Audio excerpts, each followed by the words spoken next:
बहुत बहुत धन्यवाद। बहुत बहुत आत्मीय धन्यवाद सर। आपने इतने कम शब्दों में अपनी ज्ञान राशि के माध्यम से युवाओं को संदेश दिया है, वह निश्चित तौर पर फलीभूत होगा। अब मैं एक ऐसी विलक्षण प्रतिभा को आमंत्रित करता हूं जिन्होंने न केवल शिक्षा जगत अपितु साहित्य, संगीत, कला, नृत्य के साथ साथ सामाजिक, राजनीतिक एवं सांस्कृतिक विषयों में सिद्धहस्त एकलव्य विश्वविद्यालय की कुलाधिपति डॉक्टर सुधा मलैया मैम को निवेदित करता हूं कि आप अपने ज्ञान, गहन ज्ञान कोष से हम सभी को अभिषेचित करें। माननीय कुलाधिपति महोदय।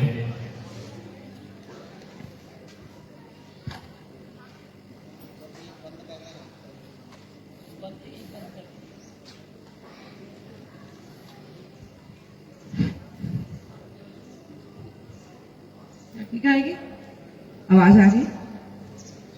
मां मेरी माड़ी में ऐसा बल भर दे, मां मेरी माड़ी में ऐसा बल भर दे, सकल राष्ट्र को देशभक्त कर दे, सकल राष्ट्र को देशभक्त कर दे। मेरी वाणी से, मेरे रोम रोम से ऐसी, मेरी रोम रोम से ऐसी गुंजार उठे, मेरे रोम रोम से ऐसी गुंजार उठे, सारा विश्व मां भारती पुकार उठे। सौभाग्यशाली है, भाग्यशाली है हम कि हम एक स्वतंत्र देश की धरती पर बैठे हैं और आज उसका अमृत महोत्सव मना रहे हैं। उन लोगों के, उन वीर बलिदानियों के कारण जिन्होंने अपनी जवानियां होम कर दी राष्ट्र के नाम पर कि देश आजाद हो जाए, मेरी आने वाली पीढ़ी स्वतंत्र भारत की माटी पर सांस ले। आगे नहीं देखा, पीछे नहीं देखा, बस एक जोश, एक ऊर्जा, एक उत्साह, राष्ट्र प्रेम की धड़कती लौ से धड़कते हुए उनके सीने, कुछ करने मिल जाए, कुछ मरने मिल जाए, वह लगन, वह अगन आज हम उसकी कल्पना भी नहीं कर सकते। हमारी युवा पीढ़ी सिर्फ व्हाट्सएप और गूगल पर बैठी है, हमारी युवा पीढ़ी फेसबुक देख रही है, लेकिन भूल गई है उन बलिदानियों के बलिदान को जिनके कारण आज हम इतने स्वतंत्रता के साथ जहां जी चाहे घूम रहे हैं। मुझे याद आता है, मैं मेरठ की हूं, कंपनी गार्डन की वे सड़कें जहां लिखा होता था यहां भारतीय कुत्तों का बैठना मना है। मुझे याद आता है काली पलटन का वह मंदिर जहां पर 1857 की प्रथम स्वतंत्रता संग्राम की चिंगारी मंगल पांडे ने सुलगाई थी। पर क्या हमारा स्वतंत्रता संग्राम केवल इतना है कि 1857 से शुरू हुआ? क्या जो मोहम्मद गौरी के आक्रमण के बाद पृथ्वीराज चौहान के छल से किए गए वध के पश्चात जो देश गुलाम विदेशी आक्रमणकारियों के हाथ में चला गया, मेरे देश के एक एक वीर सपूत को अपनी देशभक्ति का प्रमाण देना पड़ा और जो मुगल आतताइयों, जो विदेशी आक्रमणकारियों के तलवे चाट सके, जो उनके आगे समर्पित हो गए, केवल वही जीवित रह पाए। महाराणा प्रताप दर दर भटकते रहे, शिवाजी किले किले भागते रहे और कूटनीतिक युद्धों के द्वारा उन्होंने एक भारत में वह चिंगारी सुलगाई। पलासी का वह, पानीपत का वह तीसरा युद्ध जिसमें शिवाजी के वंशज, एक 19 साल के, एक 25 साल के, और जाने देश के कितने राजे रजवाड़े अगुवाई करने के लिए होलकर वंश, संध्या वंश, गायकवाड़ आदि आदि न जाने कितने और कितने मध्य प्रदेश में भी गए होंगे नहीं मालूम, जिसमें किन्हीं किन्हीं के गद्दारियों से देश पुनः आजाद होने से रह गया। सिराजुल दौला, जिसका मंत्री मीर जाफर, जिसकी गद्दारी से देश उन अंग्रेज हुक्मरानों के हाथों में चला गया और व्यापार करने आए थे जहांगीर के शासन में 5 अंग्रेज, धीरे धीरे पूरा देश गिर गए। वे तो व्यापारी थे, लुटेरे थे, लूट लूट कर मेरे देश का धन, मेरे देश की अच्छी खासी विरासत नष्ट करते चले गए। एक एक कला, एक एक हस्तशिल्प को नष्ट करते चले गए और जो बहुत सारा अच्छा था अपने अपने संग्रहालयों में रख लिया। आज भी ब्रिटिश म्यूजियम में, मैं जब ब्रिटिश संग्रहालय का, जब मैंने लंदन का ब्रिटिश संग्रहालय का जब मैंने विजिट किया तो मैंने देखा भारत की बहुत सी, हमारी बहुत सी कलाकृतियां, अनमोल कलाकृतियां वहां सुरक्षित है। मेरे देश का कोहिनूर भी वही है। बात उतनी नहीं थी, बात इतनी थी कि वह देश जो सागर की रानी कहलाता था, इंग्लैंड, जहाजों के मद पर के बल पर जो पूरे विश्व को विजयी करने चला था, उसने मेरे देश के उन मालवाहक जहाजों को पूरी तरीके से नष्ट कर दिया। इस देश की जहाज बनाने की कला, जहाज निर्माण की कला की कोई सानी नहीं थी, लेकिन उसको नष्ट कर दिया। उन जहाज बनाने वालों के निर्माण करता शिल्पियों के हाथ काट दिए गए, जैसे ताजमहल बनाने वाले कारीगरों के हाथ काट दिए गए थे। अनेक मंदिर तोड़कर बनाया गया ताजमहल, अनेक मंदिर तोड़कर बनाई गई कुतुब मीनार। आज मेरे देश के लिए, विदेशी सैलानियों और पर्यटकों के लिए सबसे अच्छी चीज दिखाने के लिए होती है। मुझे आज भी आंसू आते स्वतंत्रता के इस अमृत महोत्सव पर, मेरी आंखों में आंसू आते हैं सोच करके मेरे देश पर अपना करने जैसा कुछ भी दिखाने को नहीं बचता क्या। धन्य है उस वीर पुत्र नरेंद्र मोदी का, जिसने स्टैच्यू ऑफ यूनिटी बनाकर, एकता की मूर्ति बनाकर भारत की पहचान विश्व में खड़ी की है। स्टैच्यू ऑफ लिबर्टी, स्वतंत्रता, अमेरिका की स्वतंत्रता की स्टैच्यू ऑफ लिबर्टी से बड़ी मूर्ति बनाकर सरदार वल्लभ भाई पटेल की जन्म जयंती हमने अभी मनाई है, 2-3 दिन पहले। याद करना होगा उस लौह पुरुष को जिसने इस देश की एकता की नींव रखी। चंद्रगुप्त मौर्य ने किसी समय चाणक्य के साथ उनके निर्देशन में, उनके मार्गदर्शन में इस अखंड भारत की नींव रखी थी। उसके बाद तो देश बिखरता ही चला गया। और उसके बाद आपको कितनों को मालूम है, मुझे नहीं मालूम, अंग्रेज तो सोच कर गए थे कि इस देश का ऐसा बंटवारा कर दे कि ये देश उठकर खड़ा ही ना हो पाए। जिन्होंने वो 1947 आजादी की एक फिल्म देखी, अभी बनी, लॉर्ड माउंटबेटन को पता नहीं था, उनको भेज दिया गया था। लेकिन उस समय वहां पर चर्चिल ने, ब्रिटिश प्रधानमंत्री चर्चिल ने जो योजना बनाई थी, वह योजना तो कायदे-आज़म जिन्ना के साथ पहले ही बन चुकी थी।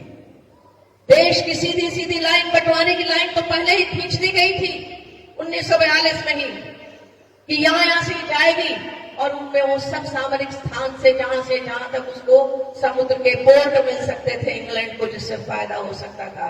इसलिए भारत का विभाजन तो अनिवार्य था उस समय।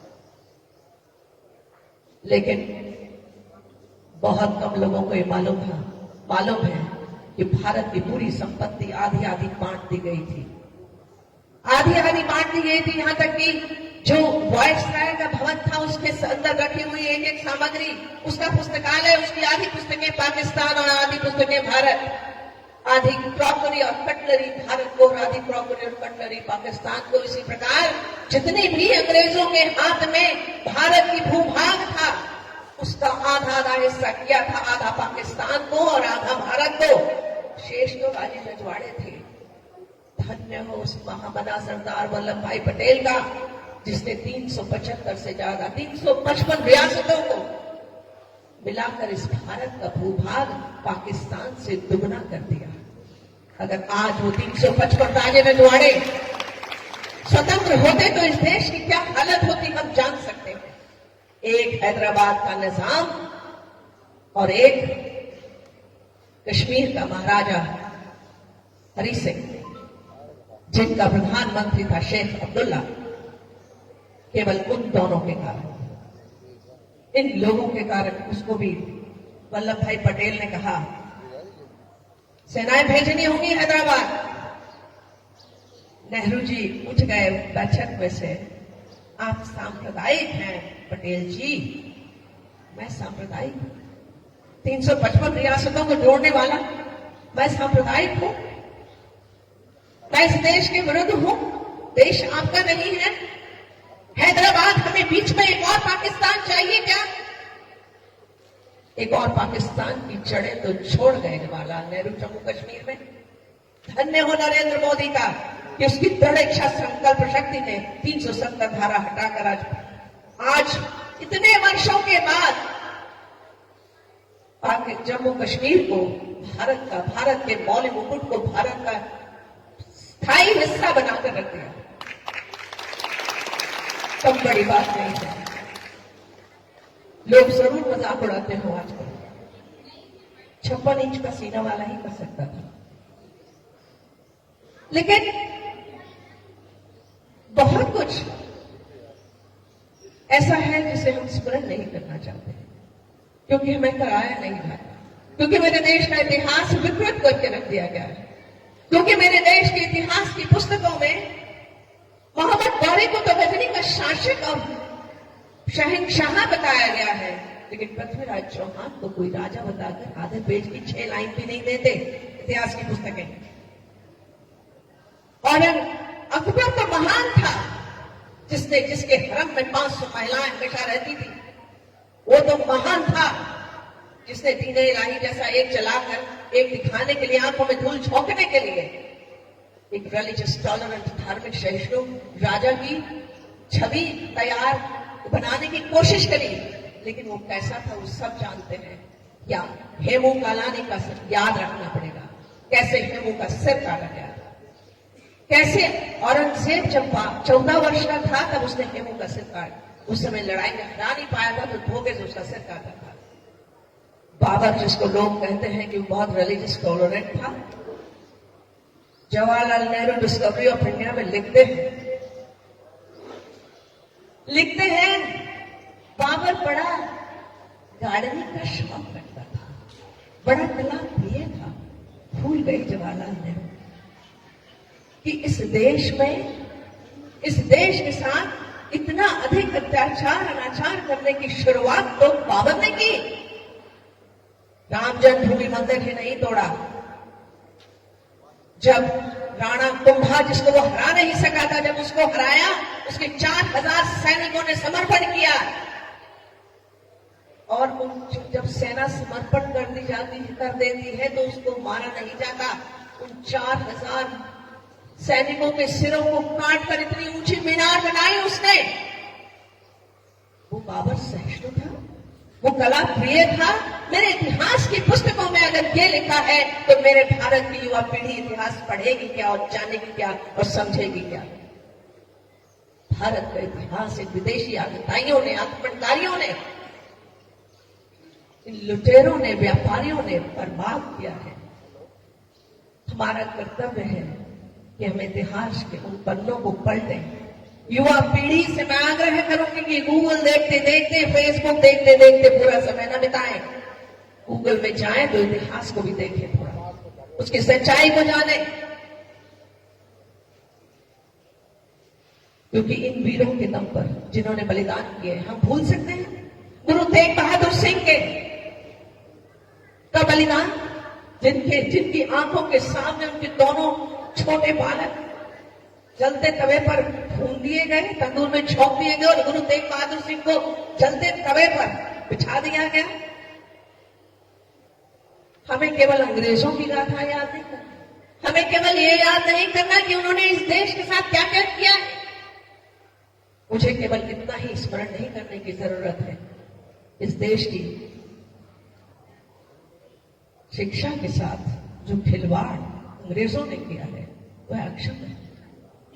मैं काले ने मेरे देश की राष्ट्रभाषा छीन ली, संस्कृत छीन ली, हिंदी छीन ली, सारी क्षेत्रीय भाषाओं को तो द्वितीय दर्जे का साबित कर दिया। केवल अंग्रेजी और केवल अंग्रेजी, सारे इस देश में 18 लाख से ज्यादा गुरुकुल थे जब अंग्रेज इस देश में आए थे। इस देश के गांव-गांव में गुरुकुल था, शिक्षण होता था।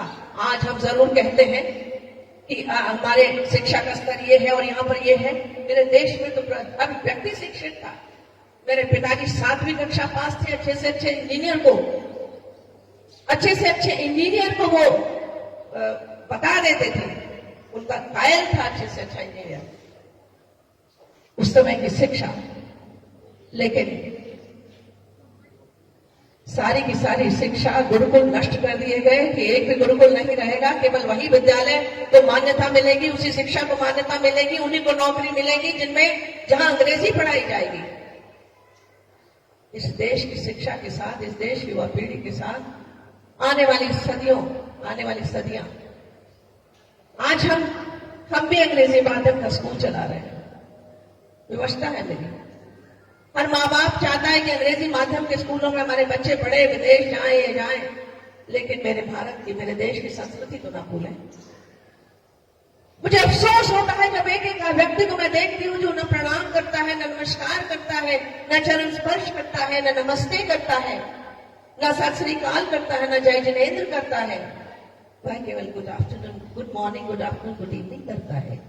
कौन सा विश्व का ऐसा देश है जो दूसरे देश की विदेशी भाषा में और विदेशी अभिवादन की परंपरा को अपनाता हो, विदेशी भाषा में हस्ताक्षर करता हो? कौन सा ऐसा आजाद देश है? आजादी के इस अमृत महोत्सव में यदि हम ये संकल्प कर सके, यदि शपथ ले सके कि आज के बाद अंग्रेजी में हस्ताक्षर नहीं करेंगे तो अमृत महोत्सव का साथ मनाना सार्थक हो जाएगा। यदि आज के बाद हम केवल कम से कम अभिवादन तो अपनी भाषा में करें, अपनी भारतीय संस्कृति में करें, उसे तो मत भूलो। भाषा सीखो, भाषा में कोई बुराई नहीं होती। एक नहीं 10 भाषाएं सीखो, फ्रेंच भी सीखो, स्पेनिश भी सीखो, जर्मनी भी सीखो, लेकिन अपनी भाषा को तो मत भूलो। हिंदी की बिंदी नहीं लगानी आती आज किसी हिंदी के बच्चे को। हिंदी का 39, 49, 59, 69, 79, 89 कहना नहीं आता। बोले ये है क्या? मैं अपनी शिक्षिकाओं से, अंग्रेजी माध्यम के स्कूल की शिक्षिकाओं से बार बार कहती हूं, अगर उसने हिंदी की गिनती 100 तक ठीक से नहीं सीखी तो कुछ नहीं पढ़ाया, बेकार है हमारे पढ़ाने पर।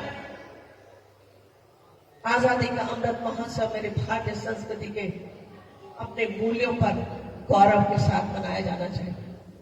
उस पर गौरव करने लायक बातों को याद रखना चाहिए, तब अब आजादी का अमृत महोत्सव सार्थक हो। वीरों का बलिदान, जिनके बलिदान के कारण आज हम यहाँ स्वतंत्र हवा में, खुली हवा में सांस ले पा रहे हैं। मैं आज उन सबका स्मरण करना चाहती हूँ जिन्होंने बुंदेलखंड को और हमारे दमोह जिले को, हमारे दमोह शहर को अपने बलिदानों से महान बनाया और हमें भी गौरव करने का अवसर दिया है। मैं उन परिवार का, स्वर्गीय श्री झूलेलाल वर्मा जी के परिवार वालों का अभिनंदन करती हूँ। मैं अभिनंदन करूंगी स्वर्गीय श्री पीडी शेलार जी के परिवारजनों का। मैं अभिनंदन करना चाहूंगी स्वर्गीय श्री राजाराम जी बजाज के परिवारजनों का, स्वर्गीय श्री प्रेम शंकर धगट जी के परिवारजनों का, और श्री रघुवर प्रसाद मोदी और कोमल चंद्र मोदी जी के परिवारजनों का। मुझे याद है रघुवर प्रसाद मोदी जी ने केवल स्वतंत्रता संग्राम में भाग नहीं लिया। आज यहां बैठे हुए पता नहीं कितने लोग ये जानते हैं कि इस दमोह शहर के दोनों बड़े कॉलेजेस के निर्माण में स्वर्गीय श्री रघुवर प्रसाद मोदी और स्वर्गीय श्री विजय कुमार मलैया जी का कितना बड़ा योगदान। आज जो PG college Gyanchand Shrivastava college के नाम से जाना जाता है, ज्ञानचंद श्रीवास्तव उस कॉलेज के प्राचार्य मात्र थे। उसके अध्यक्ष स्वर्गीय श्री विजय कुमार मलैया थे, जो 10 वर्षों तक उसके अध्यक्ष रहे।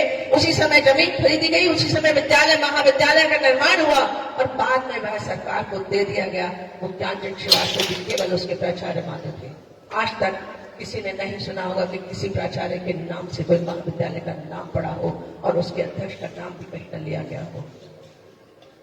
मैं गौरवान्वित हूं कि मैं उस परिवार की कुलवधु।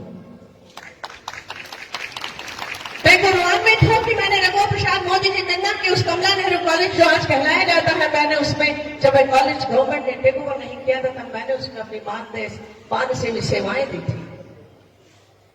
और नन्ना मुझे इसी प्रकार ले गए थे कि चलो तुम जाके वहां पढ़ाना, थोड़ा नौकरी तो मुझे करनी नहीं थी।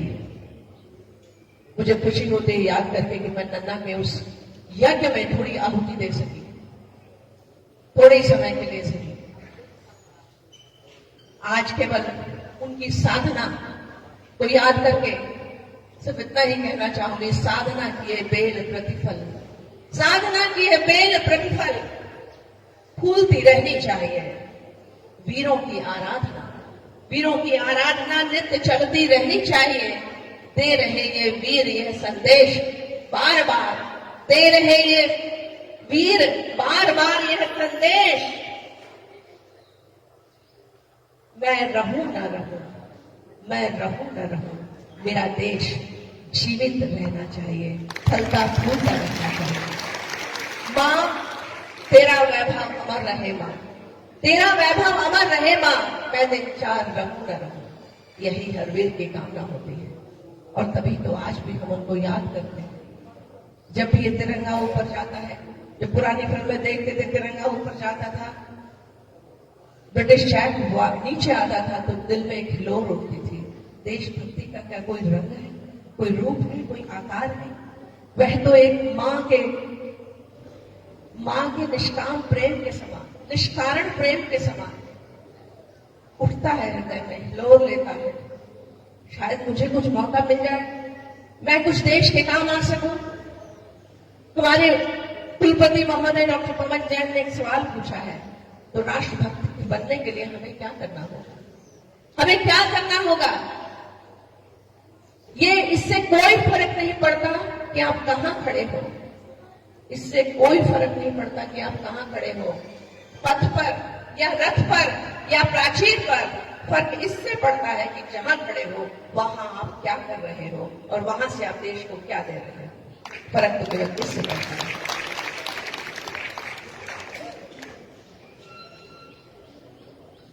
बहुत वर्षों पहले ये डिबेट उठी थी, 20 वर्ष पहले, 25-30 वर्ष पहले, शुरू आजादी के शुरू के 20-25 वर्षों में, कि क्या कोई काम हम ऐसा करते हैं अपने महाविद्यालयों में, विद्यालयों में, समाज में, नगर में, शहर में, देश में, जिससे कि देशभक्ति की लौ जलती रहे।